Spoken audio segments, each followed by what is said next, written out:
हरे कृष्णा। तो चलिए आज मैं आप सभी को बताती हूँ कि काल भैरव और बटुक भैरव कौन थे और इनमें क्या अंतर है।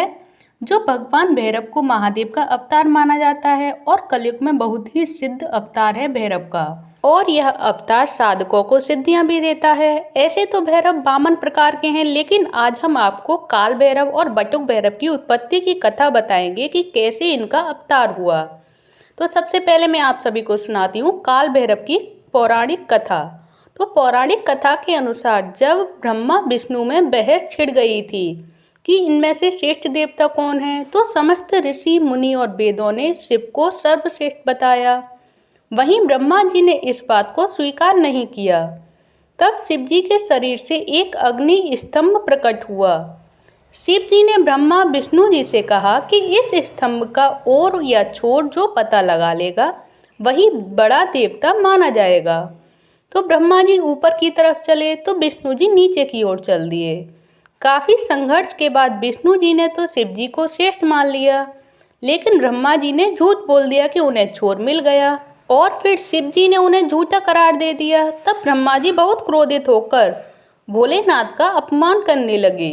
इस दौरान शिवलिंग के अंश से एक विकराल गढ़ की उत्पत्ति हुई जिसे काल भैरव कहा गया, और काल भैरव ने ब्रह्मा जी का 5वां सिर धड़ से अलग कर दिया जो अपमानजनक बातें कर रहा था।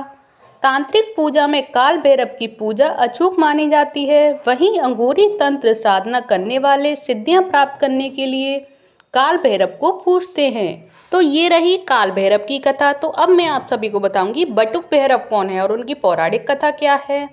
तो जब परमेश्वरी महाकाली को शांत करने के लिए परमेश्वर भगवान शिव माता के चरणों के नीचे लेट गए थे, तब माता काली को जिस पश्चाताप ने घेरा था और उसके कारण माता ने भगवान शिव से ये वचन लिया था कि आज के उपरांत वो कभी उनके सामने भूमि साई नहीं होंगे।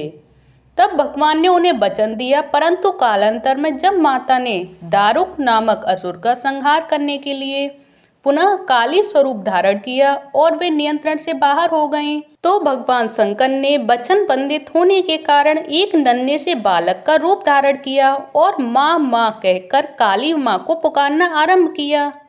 तो बालक की करुण पुकार को सुनकर माँ काली का हृदय द्रवित हो गया और वो अपना आक्रोश भूलकर उसे गोद में लेकर लाड़ प्यार करने लगी और उनका क्रोध शांत होकर उनका उग्र रूप शांत हो गया।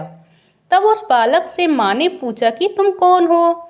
तो उस बालक ने उत्तर दिया कि मैं शिव हूँ।